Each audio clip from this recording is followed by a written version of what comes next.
इधर supreme court ने अवैध धर्मांतरण मामले में अटॉर्नी जनरल से सहयोग मांगा। इस मुद्दे से जुड़ी याचिका में गलत तरीके से धन परिवर्तन को रोकने के लिए केंद्र और राज्य सरकारों को निर्देश देने की मांग की गई थी, जिस पर सुनवाई करते हुए सुप्रीम कोर्ट ने अवैध धर्मांतरण को गंभीर मुद्दा बताते हुए उसे राजनीतिक रंग नहीं देने की टिप्पणी की। साथ ही अटॉर्नी जनरल से इस मामले में दाखिल याचिका में सहयोग करने और सुझाव देने को कहा। इस मामले की अगली सुनवाई 7 फरवरी को होगी।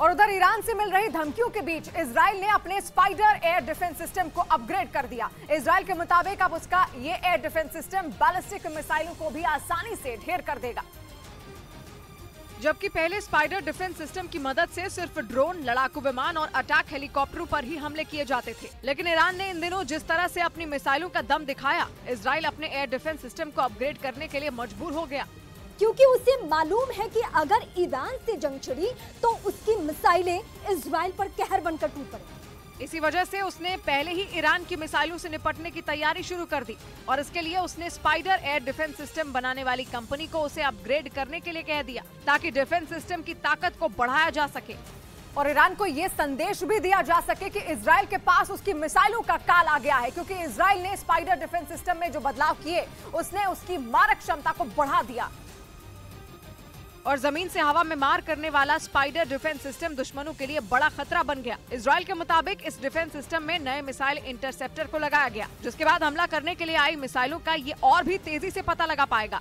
इसके साथ ही इसमें जमीन से हवा में मार करने वाली पाइथन और डर्बी मिसाइलें भी लगाई गई हैं, जो दुश्मन को देखते ही तेजी से उसकी तरफ झपटती हैं और एक ही वार में उसका काम तमाम कर देती हैं। इजराइल का ये एयर डिफेंस सिस्टम भारत और यूएई जैसे देशों ने खरीदा है।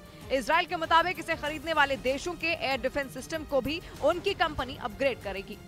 और इस बीच पटना एयरपोर्ट पर फ्लाइट में शराब पीकर हंगामा करने वाले 2 आरोपी यात्रियों को गिरफ्तार कर लिया गया, जिनकी शिकायत फ्लाइट के मैनेजर ने लिखित में की थी, जिसके बाद उन यात्रियों पर एफआईआर भी दर्ज की गई। इंडिगो एयरलाइन की फ्लाइट की पटना पहुंचते ही सीआईएसएफ की मदद से रोहित और नीतीश नाम के दोनों आरोपियों को गिरफ्तार कर लिया। शराब पीने का पुष्टि हुई, दोनों पर एफआईआर हो।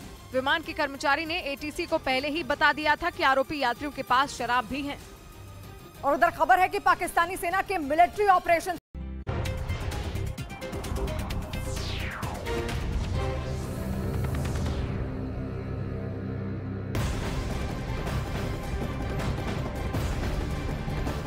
मॉस्को से गोवा आ रही फ्लाइट की जामनगर एयरपोर्ट पर इमरजेंसी लैंडिंग कराई गई। विमान में बम होने की सूचना मिली थी। सुरक्षा एजेंसी विमान की जांच कर रही है। एनएसजी को भी अभी कुछ संदिग्ध नहीं मिला है। फिलहाल सभी यात्री और क्रू मेंबर सुरक्षित हैं। तो बड़ी खबर इस वक्त की आपको हम बता रहे हैं, जामनगर एयरपोर्ट के ऊपर एक यात्री विमान की इमरजेंसी लैंडिंग कराई गई। हालांकि जब जांच की गई है तो अभी तक इसमें कुछ भी संदिग्ध नहीं मिला है। एनएसजी की तरफ से भी पूरे विमान को जांचा गया है। ये आपको बताएं कि तमाम यात्री जो इस विमान में सवार थे वो और इसके अलावा 8 क्रू मेंबर सभी सुरक्षित बताए जा रहे हैं।